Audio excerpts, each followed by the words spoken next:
right. Welcome to the School of Information Faculty Research Blitz. And as the name implies, this is supposed to go fast, so I'm not going to take a lot of time.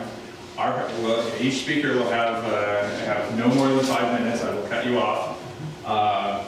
And to show us how it all works, we're going to start with Cheryl Knott. Oh, great. Thanks, Don, for organizing this. So my research is in the area of print culture, history, authorship, reading, publishing, and those related topics. And most recently, I've been interested in what I'm calling the print network around the environmental movement. So in particular, I'm interested in environmental impact statements. These are just a few examples. There's a law that requires federal agencies to do thorough environmental assessments before a major project can be approved. These examples give you both a sense of what these statements look like, but also about the kinds of projects that have to be approved. Since the law passed in 1970, there have been maybe 50,000 documents issued as a result of these environmental assessments. Typically, an environmental historian will look at a tiny subset to study a single case. So no one has actually looked at this whole corpus of text to try to understand things like how environmental thinking has changed over the last decades of the 20th and first decades of the 21st century. So this is very preliminary for me, but I've started trying to think about EISs, environmental impact statements, as a collection and as a corpus. And so there are these two challenges I've identified. The first being from the HathiTrust Digital Library, there are tens of thousands of items that have the phrase environmental impact statement in the title.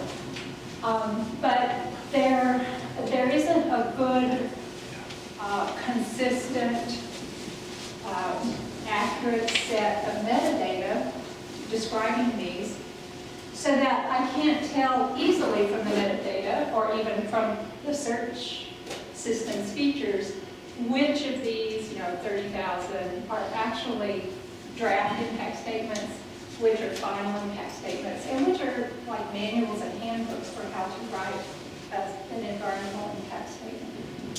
The second challenge/opportunity involves thinking about environmental impact statements as a corpus, as a huge collection of text that can be mined to identify things like topics or people at agencies involved in this decision-making process. But from a book history perspective or print culture history perspective, it would also be interesting to look at what's being cited, what is the science that this is being based on. So for a book history person, that gets at readership. Who's reading these, but more importantly, who is being cited in these? Who are the experts? It would be nice if there were a standard that a bibliography had to be at the end of each of these technical reports, because then we could just market it and pull it out. But there doesn't seem to be that level of consistency throughout these tens of thousands of documents. So you see some citations in table captions, some in footnotes, who knows where else, or if they are even there. Obviously, it would be useful if I could collaborate with somebody with the kind of text mining skills or other technical skills that could work with me to parse some of this out. If that could happen eventually as this research develops, we can make a contribution to the literature at the intersection of environmental history and print culture history.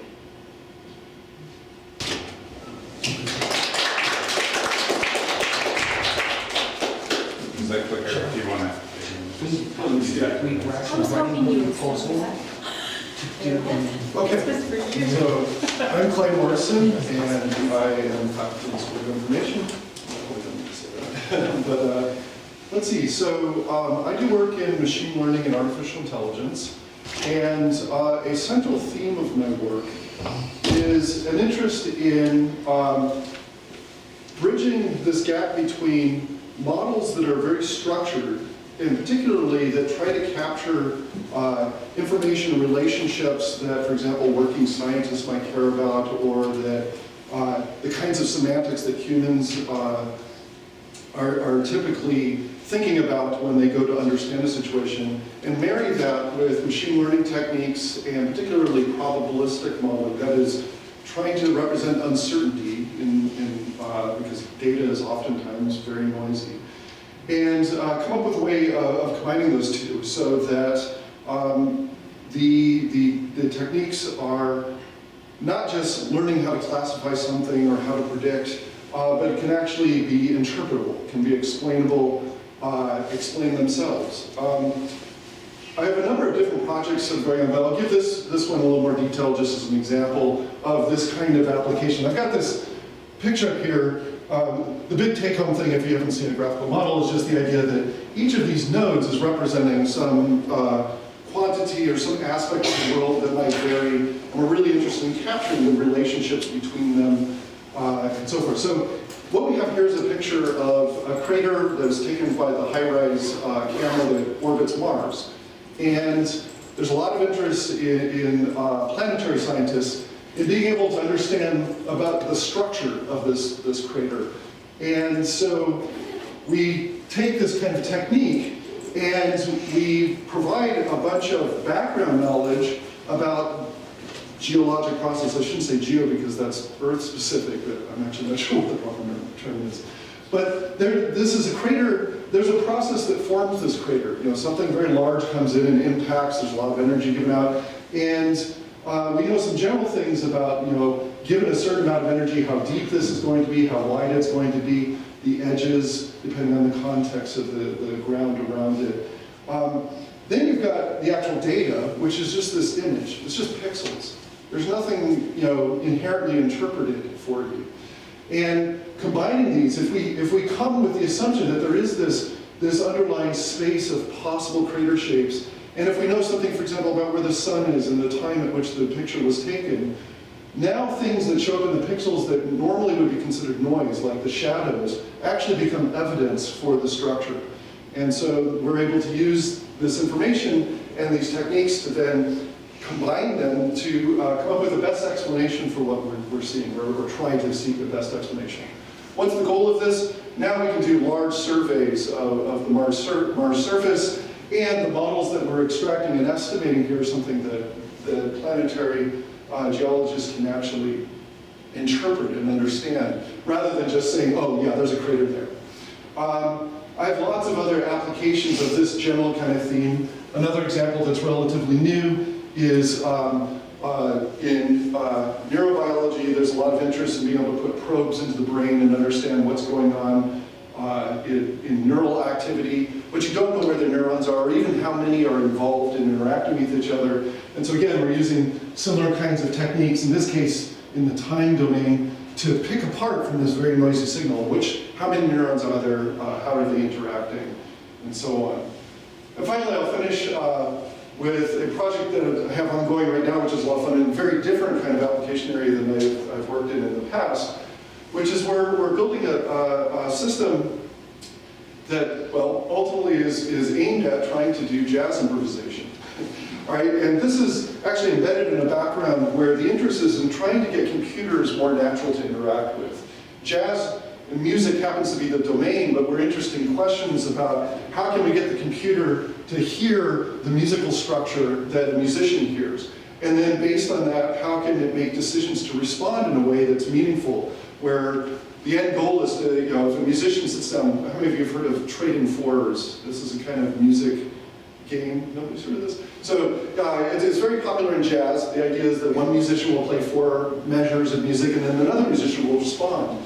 And to the extent they're communicating with each other, they have to hear what the other one's playing, understand the context of it, and then play something back that's not just repeating, but is sort of related and perhaps changing and moving in a different direction. And so We're using, again, a lot of the same kind of techniques that I'm a fan of that really try to capture structured knowledge. So we're putting a lot of music theory in here and get to the point where the machine now can hear music kind of like the way a human musician can and therefore respond. We actually have two facets of this. We actually want to do a real-time exchange string fours, but we're also now, there's an interface, we're using a natural language parser and we're connecting that up so that now humans can also speak in natural language about music, and that's sort of what this little example here is. We're having a conversation where rather than a composer using a computer system that they have to kind of drag and drop and move and things, now they can describe what it is they want to do, and this is sort of the underlying, some of the guts of what's going on. Here we get this sentence, move the C on the first beat of the measure down a half step. We get this parse, deep parse of what this sentence is using natural language methods, and then we pick out what these components might mean with respect to the score that's being represented. And one of our goals is eventually, if this works well, we should be able to have the system, have somebody who's not necessarily a musician be able to sit down and the computer knows a bit about music theory, be able to actually carry on a conversation and start to construct something that sounds musical, but that they otherwise wouldn't have been able to do by themselves. Okay, so that's a very quick snapshot of some of the things I want to do.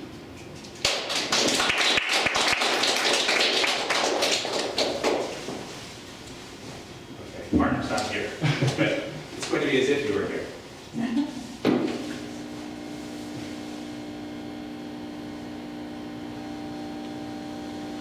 We're all librarians, right? So we would like our digital information resources to have certain properties. Moby Dick needs actually to be Moby Dick. This can be assured if we take a cryptographic hash of Moby Dick and supply that hash with Moby Dick. The guarantee is good only if we know the hash itself is authentic. So we might need a hash guaranteeing authority. One way is to let Herman Melville use public key cryptography and sign the hash. But that guarantee is good only if we know Herman's public key is his public key. We might need a key guaranteeing authority. We also like absolute permanence, swift delivery, and systems which are censorship proof. Essential here will be control of identity and control of data.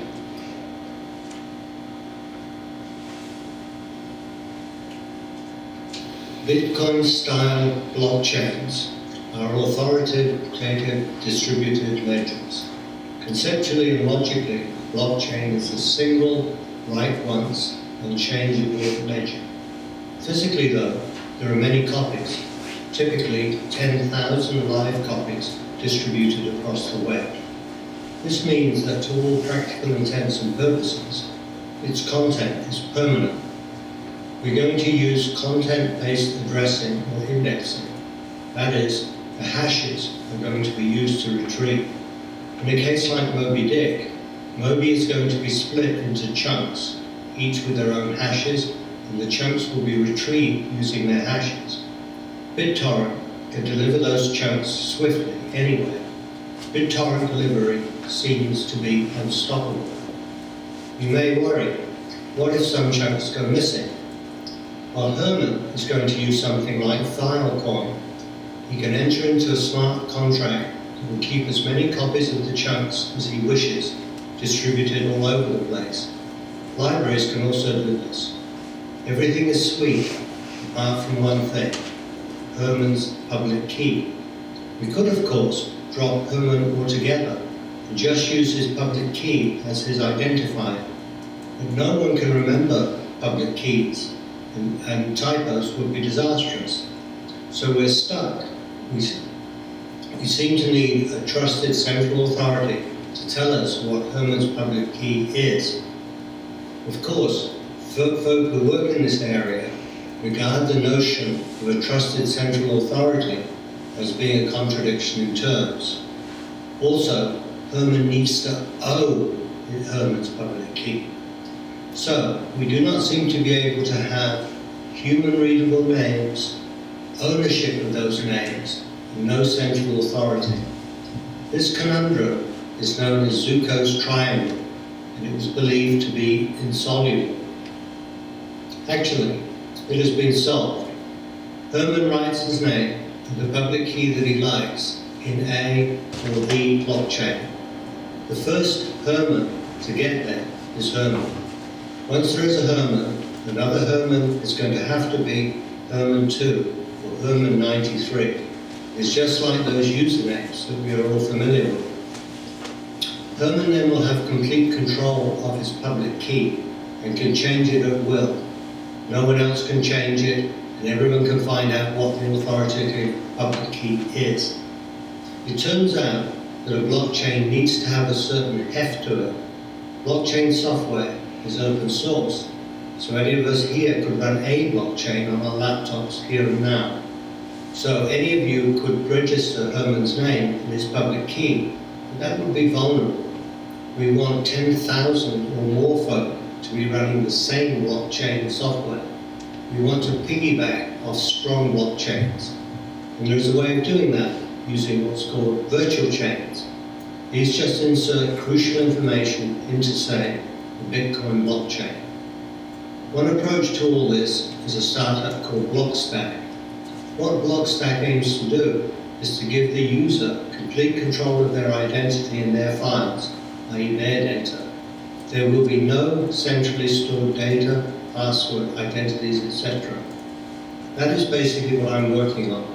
I do not have a specific small problem right now with a technique for answering, so that is not good. But I believe the intellectual territory is wide open, waiting to be explored and developed. Today's internet is going to be replaced by the distributed web. Manifest Destiny should be calling to all who work with information and digital resources. Thank you.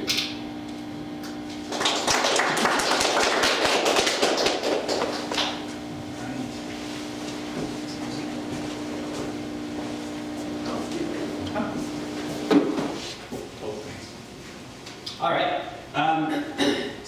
In general, I'm interested in how social networks, social contexts inform us about how people behave, what happens to people. Today I'm going to be talking about specifically how social media can be used to overcome financial inequality. So I'm going to be using Congress data. So if we go to the Federal Election Commission website, there's a whole lot of data that you can pull, and you can map it out. You can show that financially equal U.S. congressional races see financially equal outcomes. This might be fairly obvious to some people, but it's actually a little bit concerning that money and votes are so related. Three different years here, 2012, 2014, and the most recent 2016. And on the x-axis, I'm just plotting the ratio and expenses of the lower funded candidate and the top funded candidate. So 1 year represents a financially equal race. Each dot here is a different race, either for a House or a Senate seat. On the y-axis, we're looking at the difference in votes. So you see when the race is financially equal, the difference in outcome is fairly close to zero, but when races are not financially equal, when they're very asymmetric, on average, you see a vote gap of about 30 or 40%. But that's not always the case. There's quite a bit of variance here. Some asymmetric races see large vote gaps and some quite small. So what explains when an asymmetric race is going to see a small or a large vote gap? So it turns out one thing is the incumbency of the lower funded candidate. So it's fairly rare for the incumbent, the person who's currently sitting in the seat, to be the lower funded candidate, to have less money than the challenger. But it does happen in about 13 out of the 300 races. This is 2016 here. You see basically this relationship between financial equality and vote equality goes away. So these orange dots here are completely negate this relationship that we find on average. So that's one moderator, as we might say in social science, of this relationship between financial equality and outcome equality. And so what I'm going to be talking about next is, can we overcome this also with social media? Can we explain some of this variance with social media data? So we use the Twitter API, and we've got a whole lot of data about candidates. So their posts, their retweeters, so who shared their posts, the posts of their retweeters. So what did a candidate's person that's sharing the candidate's messages post themselves, and then the retweeters of those retweeters. So we did a snowball sampling, starting with a candidate, but going quite far into their Twitter network, and then we came up with all these metrics. I won't go into detail here, but just so you know, this is information about the candidate, also who shares the candidate's messages, and also the network of those sharers, of those retweeters. So did they retweet each other? These two measures are going to capture that kind of effect. And so the model is going to be fairly basic at the beginning. Just here, we're just seeing this line that I mapped out here. So this is just some constant plus the expense ratio. But what we want to do is add these network variables. So we're going to have Twitter metrics and some additional controls that you'll see in a second. All you have to know really is that these green terms here are base terms. They're going to explain how these Twitter metrics explain asymmetric races, or outcomes in asymmetric races. And these orange terms are interaction terms, meaning that they're going to explain as races get more equal financially, how do these Twitter metrics, the effect of the Twitter metrics change. We're going to add also some indicators for state specific, just to explain some of the variance that happens across states. And it turns out that what's the aha endorsements from popular Twitter users can help low-funded candidates overcome their financial inequity, close the voting gap. On the left, you're seeing parameter estimates from a model of just controls. So these are just control variables. This right here, these two effects, is essentially that line that we see here. So asymmetric race, green line, asymmetric race, large gaps. But they go away as races close the financial inequity. But we see that that's completely flipped for the low-funded incumbent. So when the incumbent has less money, that effect that we see on average gets flipped. And if we start adding the Twitter metrics, we see the same pattern with two metrics: how many retweets your retweeters have on average, and how many favorites your retweeters have on average. If you're the low-funded candidate. So we don't see the same pattern if you're a top-funded candidate. So endorsements from popular users don't really help a candidate with a lot of money, but they do help a candidate with little money, especially in an asymmetric race. So in general, this research focuses on structural correlates. How can we measure ideological capital, which is the ability to mimic and shape the beliefs of large audiences. So I am interested in how the internet can broaden concepts of social capital to include relationships that are not just trust-based relationship, which is typically what people talk about in terms of social capital. But right here, I'm arguing that actually there are larger types of capital that we can build online by shaping and mimicking the beliefs of others. So, thank you.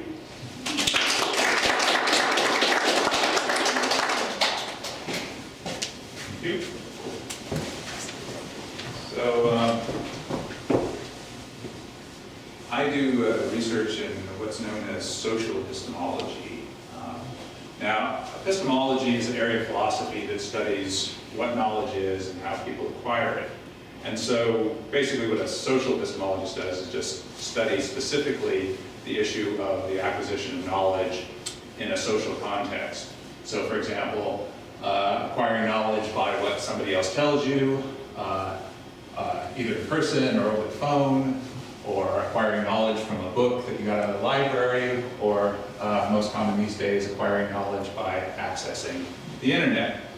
And so, several years ago, I did some work on basically the epistemology of Wikipedia. Can you trust the information that you've read in a Wikipedia entry? And the main worry in this particular case, given that absolutely anyone can edit this encyclopedia, the worry is that do these people that are editing these entries know what they're talking about? So how can I be sure that these are reliable sources of information on whatever thing I'm investigating, like properties of He-Man?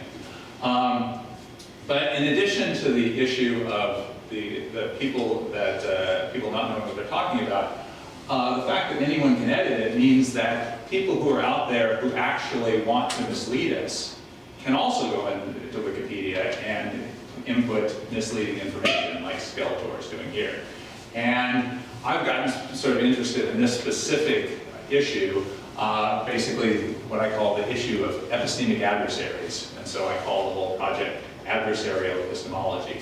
And that's what I'm working on now. And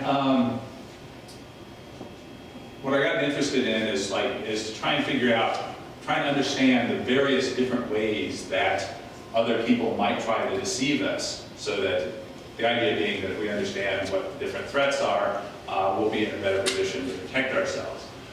So I went looking in the literature on intelligence and counterintelligence. They held these taxonomies of deception. They talk about cool things like masking, where you're like a soldier wearing camouflage to hide your location from the enemy.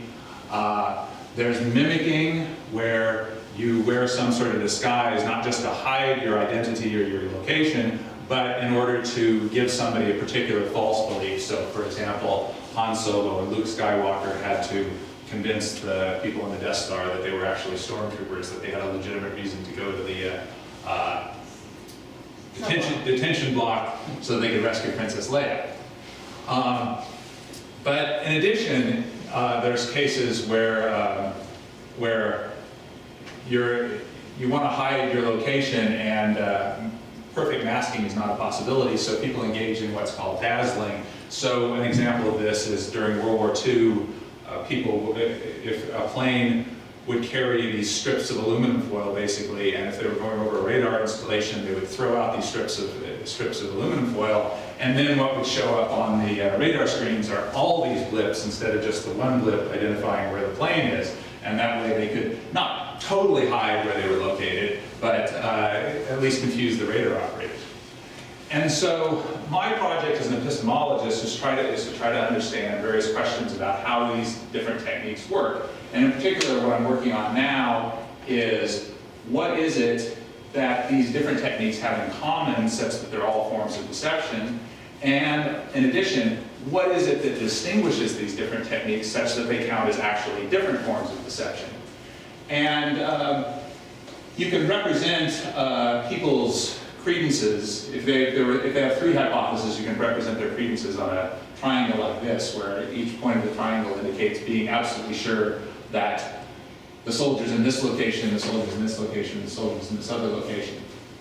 And so my hypothesis at the moment that I'm trying to work out is, what is it that makes a deceptive act one of these three different types?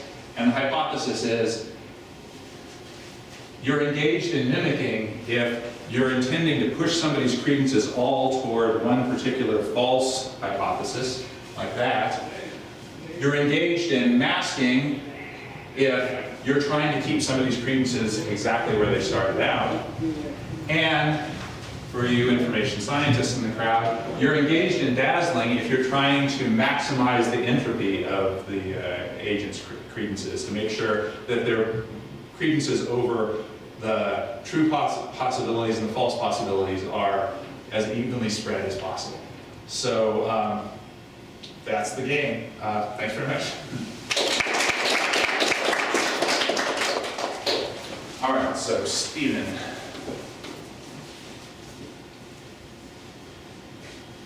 Sorry, I'm the problem child here who refuses to make PowerPoint.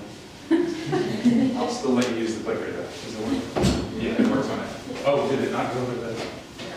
Oh, try the.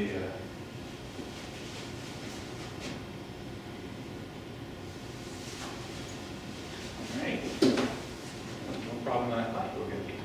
You think it's just easy? I think it'd just be easy. Maybe if I I just. think you just get out the voice. Yeah. The other. This is my assumption that magic will happen even on a Windows machine. I guess. All right. Yeah, hi, I'm Steve Ben. So what am I really interested in? Well, I do lots of stuff that's machine learning, natural language processing. I care a lot about timelines. So how do you go from people describing things, whether it be news articles, as the example here, this is stuff from the Arab Spring, or whether I do a lot of work with clinical stuff, how do you figure out what's the series of diseases and symptoms and procedures that a person went through in their clinical notes?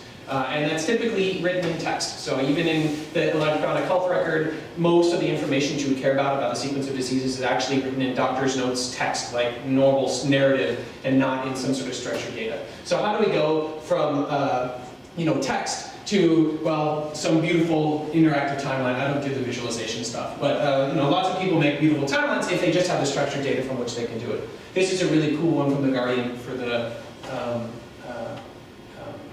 Arab Spring.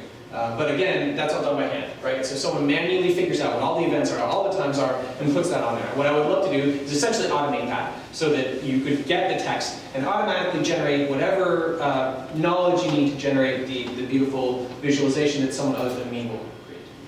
All right, so how do we do that? Well, we use machine learning, and essentially what that means is we're going to take the text as input, we're going to ask a bunch of humans to say what the timelines look like in some form that's understandable, so they're not going to give us a graphic, they're going to give us, these are the events and these are the times, and they're going to indicate it in a computer-readable way. We will extract a bunch of features about the text that should help us figure out which things are events and which things are times and which events happen at which times, and we'll feed all those things into some sort of model trainer, which will be a machine learning algorithm, and it will output for us this h of x, which is just my hypothesis, right? It's some function that will take in a text and spit out a formal representation of the timeline. So that's what I would like to do.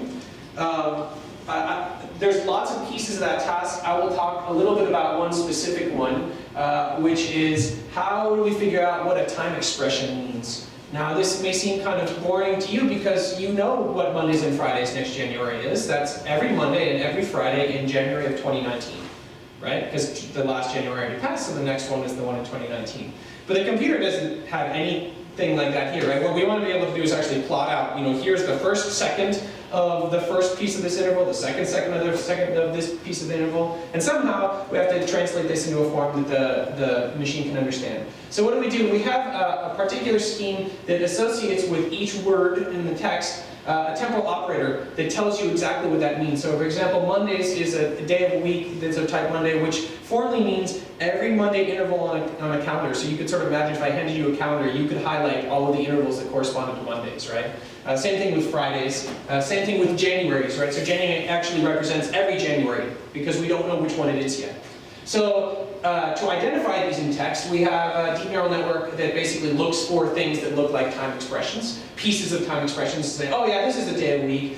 This actually represents a union, so and here's Mondays and Fridays, that means either Mondays or Fridays, right? Both of them are the intervals that we're interested in. Next here is a particular temporal operator. And this gets, these operators get composed in a particular way. So that in essence, you have a definition of what it means here. So I want the union of Mondays and Fridays. I want to find the January that follows the document creation time, the time at which this was written. And I want the intersection of those two things, right? So once you have the formal meaning of what each of these things represent, you can turn them into intervals. Right? So these are the intervals corresponding to Mondays and Fridays, right? So this is every Monday, this is every Friday. This is the time at which the document was written, which is today. I guess those are in the wrong order, should be 2018, 2019. And then this is the Januaries, right? So what are we going to do? Well, we just apply the operators in order. We get the union, we get the interval, the January following us, and then you end up with January in 2019, right? So these now are the results. And so how do we get that? Well, it's a combination of two things. It's a bunch of machine learning to figure out where in text these things are described. And then there's a bunch of temporal logic operation that composes these things in a formally defined way. So that's pretty much what I had to talk about. I will say that, you might think, oh, Mondays and Fridays next January, these are all pretty simple things, but there's really awesome parts of time expressions that are really hard to understand. My favorite new one that we have as part of the World Modelers Project is rainy season. Rainy season, they're actually pretty well defined if you know the location you're talking about, right? You need to know when the rain normally comes. But you need to know where you are geolocated as well, right? So each different geolocation is going to have a typical rainy season. And of course they're not perfect, so you really have like a probability distribution over rainy seasons. Anyway, so there's lots of really complicated, I get a nice easy one that we can understand. There's lots of really complicated, hard to understand time expressions. So, all right.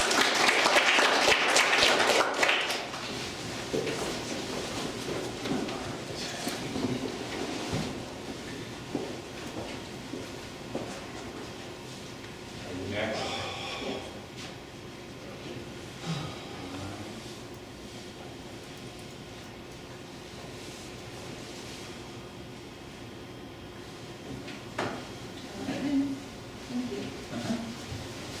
All right, so today I'm just going to talk a little bit about the Climate Alliance Mapping Project, which is something I've been working on for 3 years now with my co-PI, Tracy Osborne, in the School of Geography and Development. And my areas of research have been archival studies, digital storytelling, oral history, and kind of using the body as a framework to look at like how we know, how we remember, and then how do we tell stories about this sort of ways we understand ourselves in the world. And so Amy has helped me on some grants over the last 3 years. I would like to invite everyone to visit the website climatealliancemap.org. And when we started, we were trying to look at this idea of keeping fossil fuels in the ground and kind of responding to what came out of the COP UN meeting that particular year. And we were collaborating with Amazon Watch and Sierra Club and got funding from the Switzer Foundation, and we created a map of South America, and specifically the Amazon basin, and then we were ready to get stories, like from people who lived in the areas. And we were working with Amazon Watch, and they had a decrease in funding, so they weren't able to support our efforts to build a storytelling network. So we paused the project in order to build the US map, which is right here, and it's highlighting the energy infrastructure throughout the United States, and we just launched that at the UN meeting in November in Bonn, Germany.